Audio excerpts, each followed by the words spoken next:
Good morning students, how are you? Today we are starting our remaining part of the history and our today's content is about China. In previous video we have cleared about the scenario of Japan, how to the Japan was developed. In this content we will see China was how the China was developed, their conditions, and how do they emerge as a communist nation and how do they develop their industrial growth. So in this video we will clear about the China. First of all we will start that is कि China was known as the communist region where there is a single political party followed, and this party makes sure for the dominant in the all political aspirations. So that's why how other political party cannot exist on that era, or that is what kind of languages, cultures follow in the China. So we are starting about the China.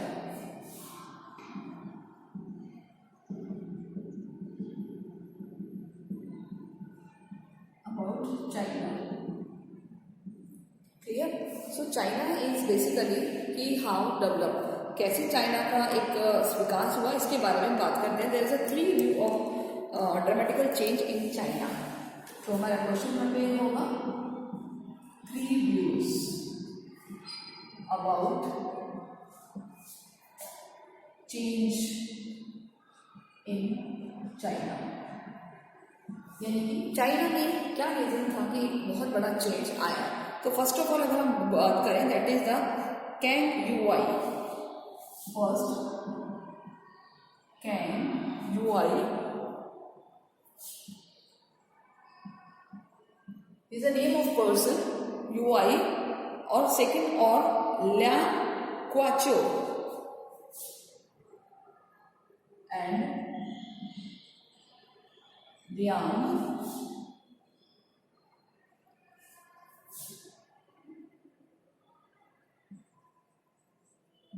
Guoqiu.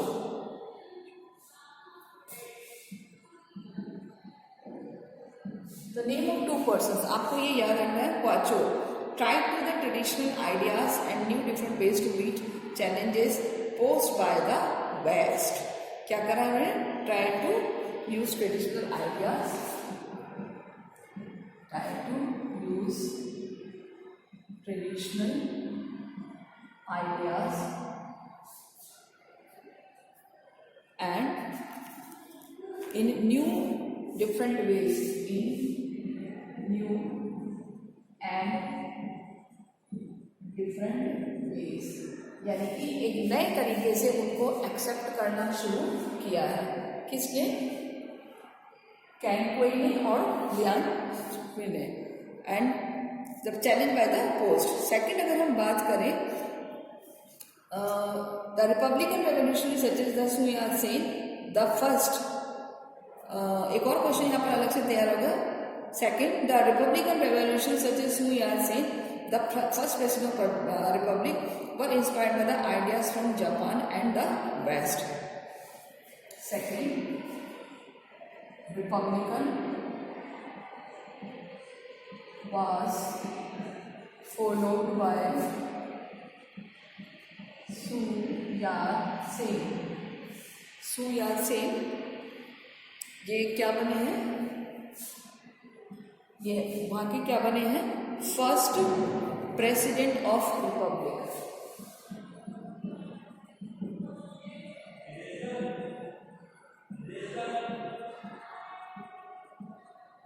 यानी याद रखना है first president of Republic कौन बने हैं? सुन यात-सेन. उन्होंने क्या करा है कि what inspired by the word inspired by ideas of Japan. यानी कि जापान के आइडिया से बहुत ज़्यादा इंस्पायर्ड थे और वेस्ट से. एंड वेस्ट यानी कि जो वेस्ट का कल्चर था, जापान का कल्चर था, उससे ये बहुत ज़्यादा इंस्पायर्ड थे. इसीलिए इन्होंने अपने चाइना में इस कल्चर को फॉलो करने के लिए रिकमेंड किया. तो पहली वजह क्या थी? इन 2% की वजह से चेंज आया क्योंकि ये वेस्ट के कल्चर को फॉलो कर रहे हैं. दूसरा चेंज सुन यात-सेन की वजह से आया. थर्ड चेंज देखते क्या देखते? The communist party of China.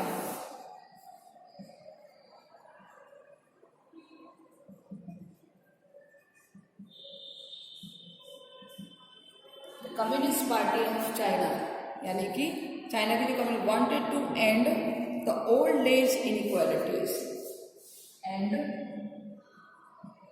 The old age inequalities, यानी कि पुराने टाइम में जो भी असमानताएं थी उसको खत्म कर दिया, inequalities, and dry out the foreigners, जैसे फॉरनर्स बिलीव करते हैं उस तरीके से करने लगे। तो 3 knew about the change in China, तो 3 कौन कौन से अवधारणाएं हैं जिनकी वजह से चाइना में चेंज आया, वो 3 ये अवधारणाएं हैं। Okay, so beginning of the modern China can be trace the first conductor in the west 16 in 17th century। So which century, कौन सी सेंचुरी में आया है? डायरेक्ट हम सेंचुरी लिखते हैं, फ्रॉम द 16 और from 16th and 17th century they start to change in China, यानी कि उन्होंने चाइना को चेंज करना शुरू कर दिया था। विच सेंचुरी, 16 और 17th सेंचुरी। और इसको शुरू करने वाला है the Jesuit missionaries introduce the western science such as the astronomy and the mathematics, यानी जो जेसुइट मिशनरीज आए थे चाइना में, ब्रिटिशर्स आए थे, उन्होंने यहाँ पर इंट्रोड्यूस किया। तो अब हमारा जो नेक्स्ट क्वेश्चन होगा वो ये होगा,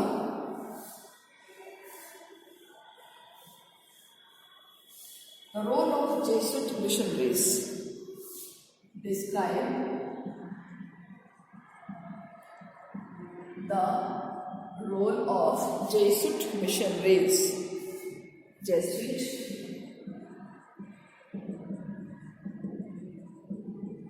missionaries,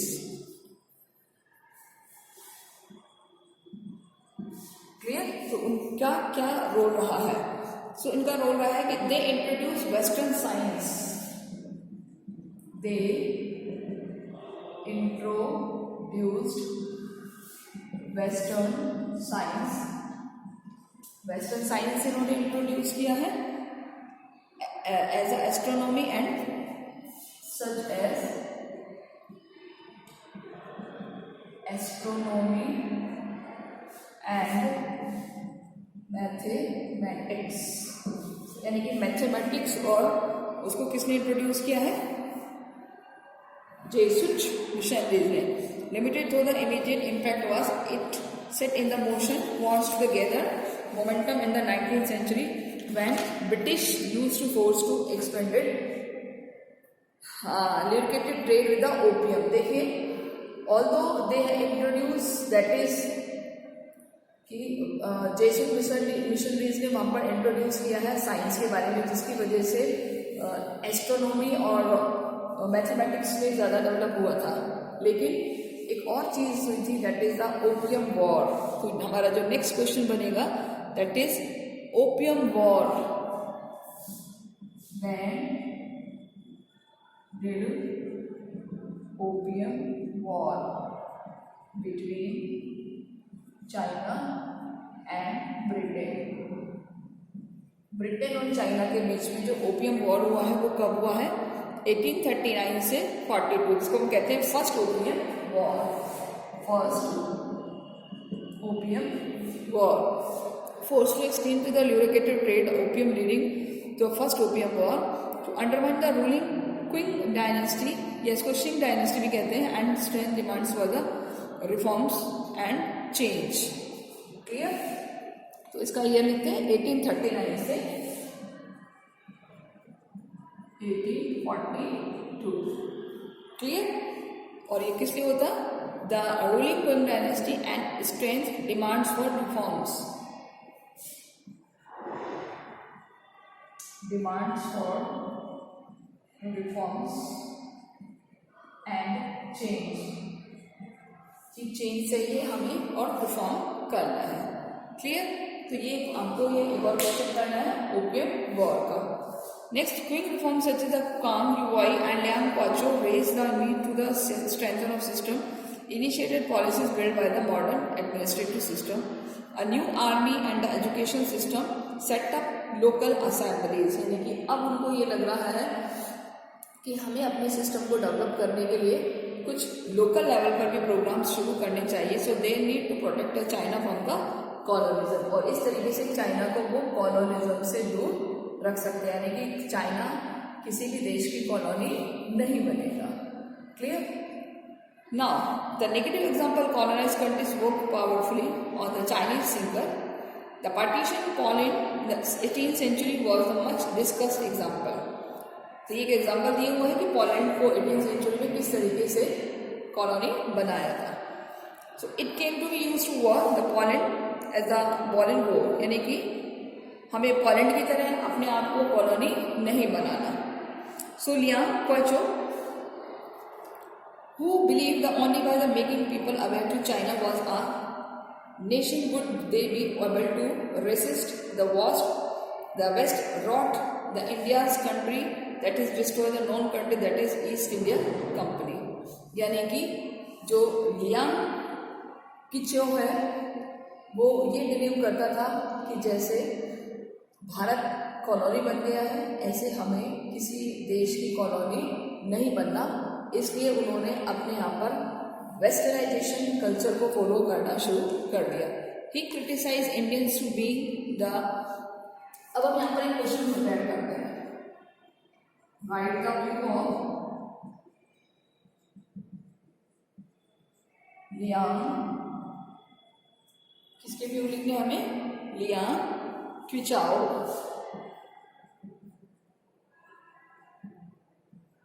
ऑन कॉलोनिज्म के बारे में क्या विचार थे. ठीक है, तो यहाँ से हमें लिखना है होगा कि in 1903 the Liang Qichao who believe the only making people aware that China was a nation would they be able to resist the west wrought the India's country and destroyed by the known country, that is East India Company.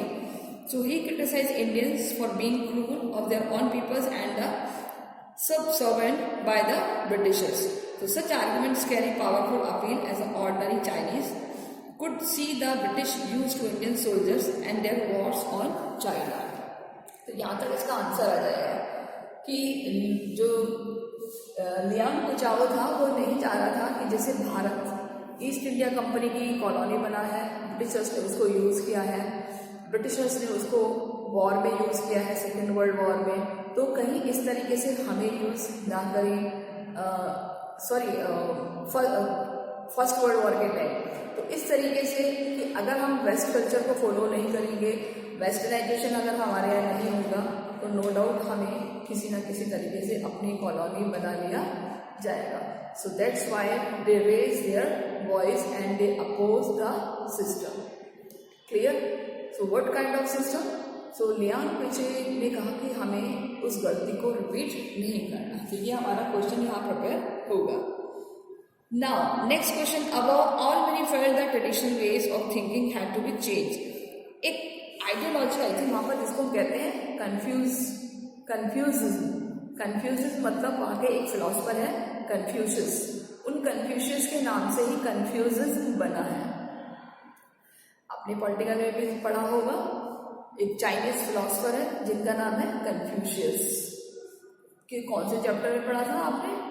याद होगा आपको, that is the social justice. Clear? जिसमें हमने Confucius के, प्लेटो के, Socrates के views जाने थे. Clear?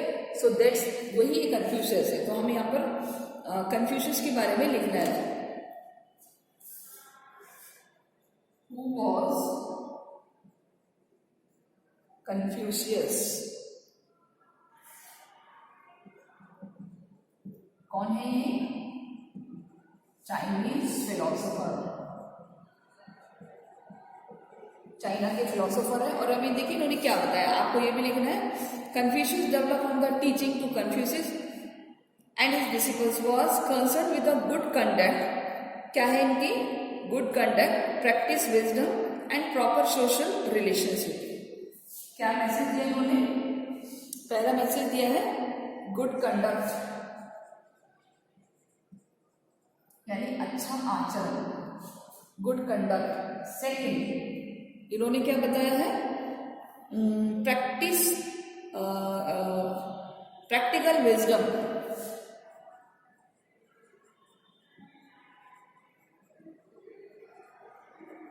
Practically wisdom.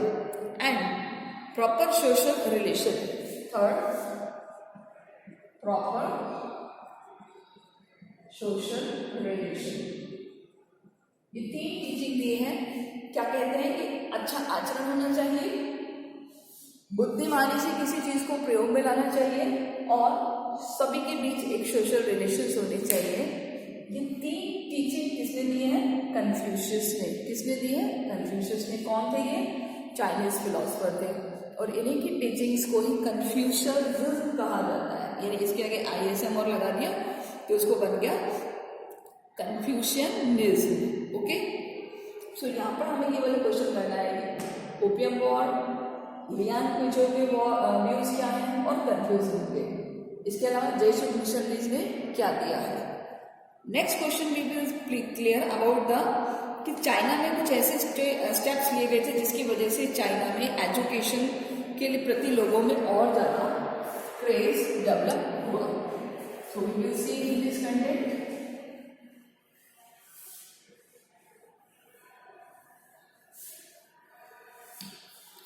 Now major steps.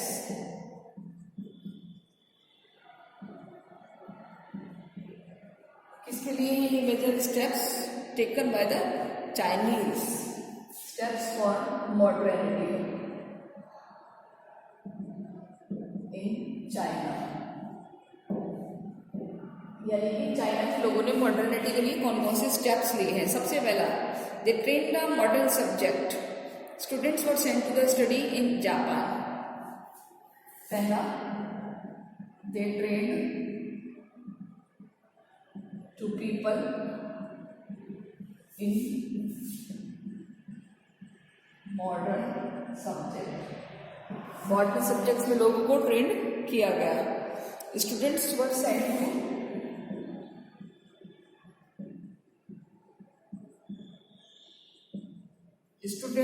Saint to study in Japan.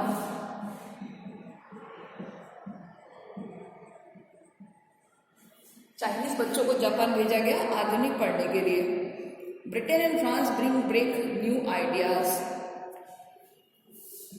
Britain से और फ्रांस से they take new ideas from Britain and France. यानी कि उन्होंने किसको फॉलो किया कि Britain and France bring back new ideas.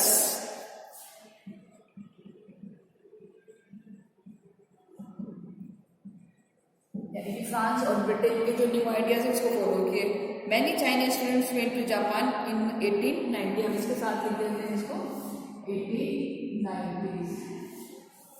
Okay, and they not only brought back new ideas but the become leading Republic.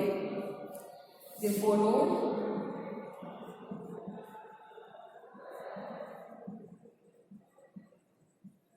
Republics. यानी उन्होंने किसको follow करना शुरू कर दिया? रिपब्लिक का. Next, the Chinese borrowed even Japan's translation of European words such as justice, right and the revolutionary because they used to same ideography, script and the traditional relationship. In 1905, just the रूस-जापानीज war, एक war हुआ है रूस और Japan का. देखिए ये हमें answer पर इसको एंड करना होगा कि चाइनीज ने क्या बोरो किया है.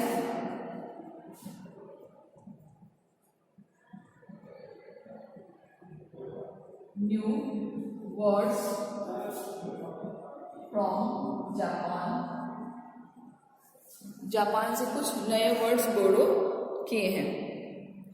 और वो क्या वर्ड्स बोरो किए हैं और उनको translate in European and translate in European words. तो इस तरीके से उन्होंने अपने आप को चेंजेस करना शुरू कर दिया है. Next we will prepare a question that is the रूस जापान वॉर.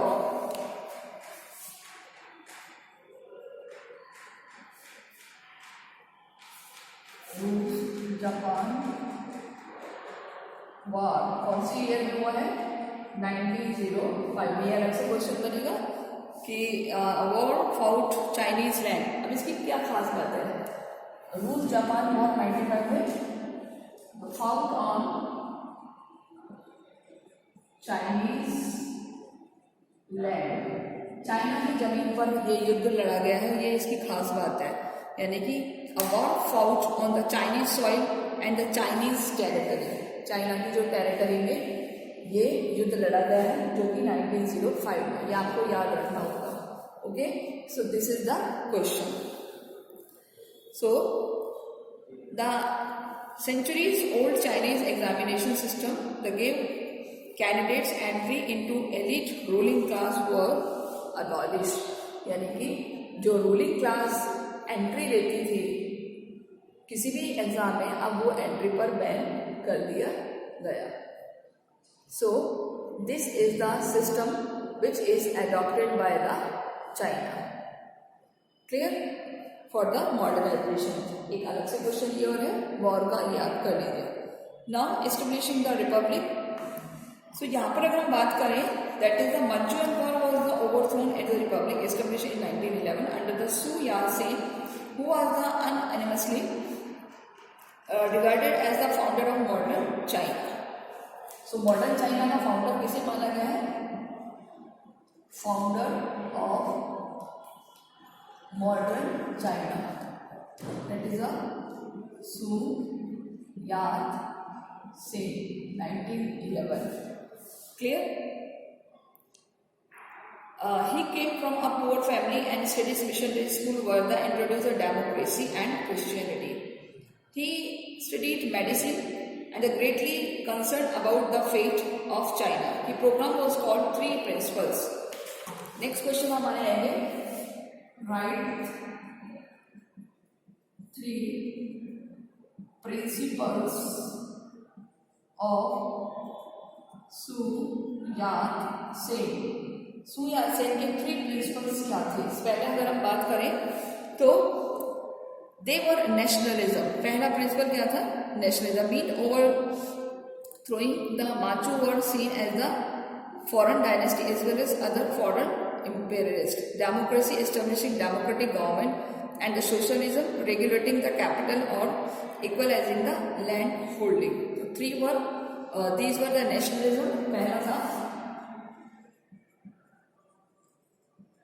नेशनलिज्म। सेकेंड अगर हम बात करें तो डेमोक्रेसी।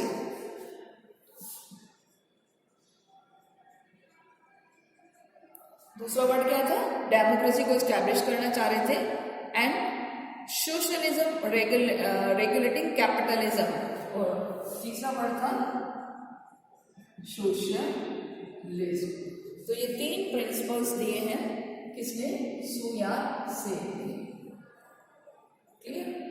और ये सू यात्सेन ने जब ये प्रिंसिपल्स दिए थे तो उनको कहा था इन्होंने कि अगर ये सारा हो जाता है तो नो डाउट चाइना में बहुत ज़्यादा मॉडर्निटी देखी जा सकती है।